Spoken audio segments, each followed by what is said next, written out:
Recently मैंने crypto में trading start की क्योंकि वहाँ लेवरेज बहुत ज़्यादा मिलता है, लेकिन स्टार्ट करने के बाद वहाँ की टर्मिनोलॉजीज कुछ ऐसी हैं जैसे alt coin, stable coin, token, wallet, जो कि स्टॉक मार्केट से एकदम ही अलग हैं। तो ये क्रिप्टो सीरीज़ का पहला वीडियो होने वाला है। आगे वाली वीडियोज़ में ये सारे टॉपिक कवर होंगे, तो आप स्टे ट्यून्ड रह सकते हैं। लेकिन अगर इस वीडियो की बात करें तो ये वीडियो देखने के बाद आपको क्रिप्टो से रिलेटेड किसी भी टर्म में कोई भी तरीके का डाउट या ऐसा नहीं होगा कि ये आपको समझ में नहीं आने वाला। तो डायरेक्ट स्टार्ट करते हैं। तो डायरेक्ट इसकी जनरल क्रिप्टो टर्म्स में आते हैं। सबसे पहली टर्म ऑब्वियसली क्रिप्टो करेंसी है। ये वर्चुअल करेंसी होती है जो सिक्योर्ड होती है क्रिप्टोग्राफी के थ्रू, जैसे Bitcoin, Ethereum. Second is blockchain. Blockchain is decentralised ledger technology जो कि रिकॉर्ड करती है क्रिप्टो के ट्रांजेक्शन को। ठीक है, ये दो तो चलो सबको पता रहता है। But third term is alt coin. Bitcoin को छोड़ के जितने भी कॉइन होते हैं हम उनको ऑल्ट कॉइन बोलते हैं। अब इसके पीछे रीजन बहुत सारे हैं, बट बिटकॉइन सबसे पहली क्रिप्टो करेंसी था। ठीक है, लेकिन आपने कई जगह यूएसडीटी देखा होगा। आईएनआर को यूएसडीटी में कन्वर्ट करके करते हैं, या यूएसडीटी बहुत जगह होता है, इसको टीथर भी बोलते हैं। ये क्या होता है? ये एक स्टेबल कॉइन होता है जो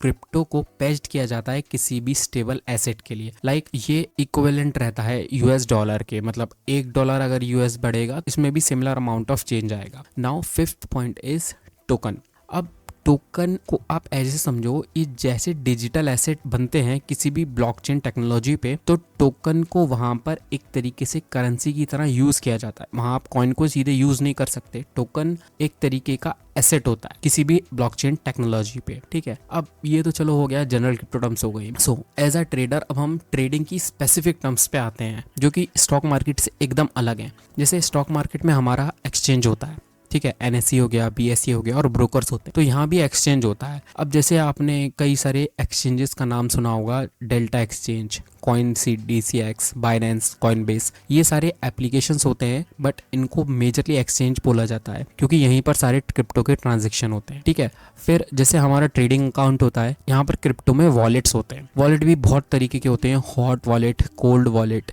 ठीक है, अब ये क्या करते हैं? ये आपके क्रिप्टो को स्ट्रांगली सिक्योर करके रखते हैं। ठीक है, इसमें प्राइवेट की, सीड फ्रेजेस और भी सारी चीजें आते हैं, बट हम इसमें डीप नहीं जाते। स्टॉक मार्केट में क्या होता है?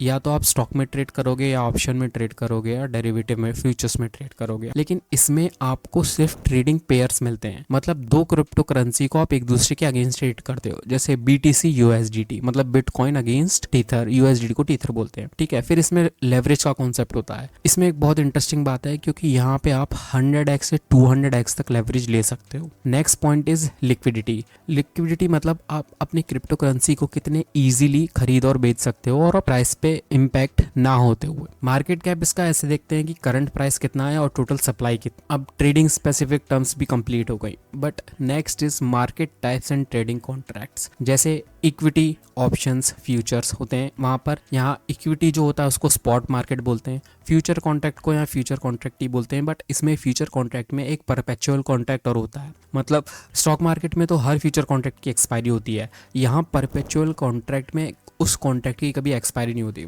मतलब आप खरीद के चाहो तो लाइफ लॉन्ग होल्ड कर सकते हो या फिर तुरंत बेच भी सकते हो। इसके बाद इसमें ऑप्शन कॉन्ट्रैक्ट भी होता है, लेकिन ऑप्शंस का कुछ ही एक्सचेंज अभी फैसिलिटी देते हैं ट्रेड करने के लिए।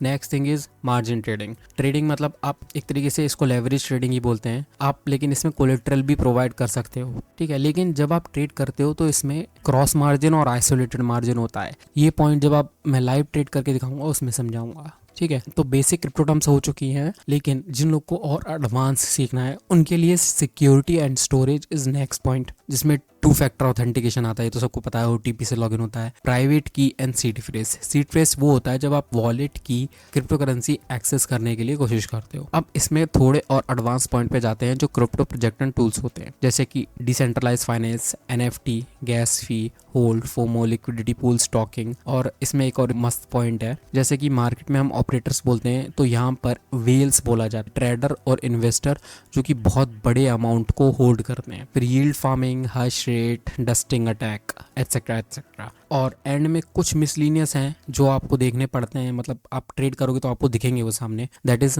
नेक्स्ट फंडिंग रेट, मतलब किस फीस पे ट्रेडर को अलाइन किया जा रहा है परपेचुअल फ्यूचर्स के कॉन्ट्रैक्ट प्राइस के अकॉर्डिंग। ठीक है, इसमें पॉजिटिव और नेगेटिव होता है, बट ये सारे कॉन्सेप्ट आगे आने वाले हैं, बट मैं आपको एक तरीके से इनका इंट्रोडक्शन दे रहा हूँ। एंड लास्ट इज मार्कर फी और टेकर फी। जब भी आप ट्रेड घुमाओगे तो मार्कर फी और ट्रेडर फी लगती है, जैसे यहाँ ब्रोकरेज होता है, तो इसको ज़्यादा कुछ नहीं समझते हैं। मार्कर फी लिमिट ऑर्डर होता है और टेकर फी मार्केट ऑर्डर होता है। मार्कर फी में हमेशा ब्रोकरेज या चार्जेस कम लगते हैं, टेकर फी में ज़्यादा लगते हैं, क्योंकि वो मार्केट में जो भी अवेलेबल प्राइस होता है उस पर आपको दे देता है। मार्कर फी में आप लिमिट लगाते हैं। ठीक है, तो इस तरीके से सारे ट्रेडिंग के की टर्म्स कंप्लीट हो चुके हैं। आने वाली वीडियोज़ में बहुत सारे टॉपिक्स होने वाले हैं, तो स्टे ट्यून्ड।